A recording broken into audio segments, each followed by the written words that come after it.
Please welcome back to the show, Cory Monteith. How are you, dude? Good to see you. How are you, man? I remember you told me that you had done an interview and that you weren't sure what was going to happen when it came out. And then I read the interview that came out, and you just unloaded, man. Yeah. It was as if you were telling everybody all the stuff that you had done in your youth. Yeah. Bad stuff. Bad stuff. Criminal stuff. Criminal stuff. And I was like, why? My first thought was, why? Was somebody going to blackmail you? Why would you tell everybody this? Well, what happened? People have always made a lot of assumptions. You know, you see this young All-American quarterback-looking dude on the show, and you just immediately make assumptions. And I think people started really identifying me with those assumptions, which is the media, and I understand that. But at the same time, I felt like I had to step in at some point and relate to people my experience and relate to people the truth of, you know, my life and where I come from. And that other kids can see.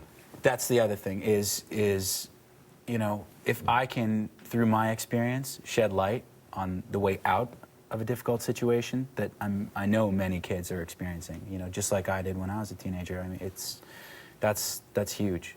Fame often leads to the disintegration of a person, but it seems like in your case, it's having the opposite effect. Like you're dealing with the dad stuff, dealing with this stuff. Hey, everybody, I'm not running from my past. I did some bad. And like that, like, is this? Are you on this long personal journey? Do you feel like it's a personal journey? Yeah, I mean, I just try and do the next right thing, you know? I just try and do the next right thing. That's all I can say. And it's when you have this whole fame thing, it just seems like so many opportunities.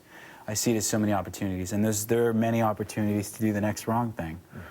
Yeah, man, kids try drugs for lots of reasons. What were your reasons? Well, it's just finding a place, you know. For me, it wasn't so much about, you know, the substances per se. It was more about not fitting in. It was not having. I hadn't found myself at all. I had no idea who I was. I had no idea where I was going. I was trying to, you know, and all of a sudden I was like, I'm gonna be this bad kid.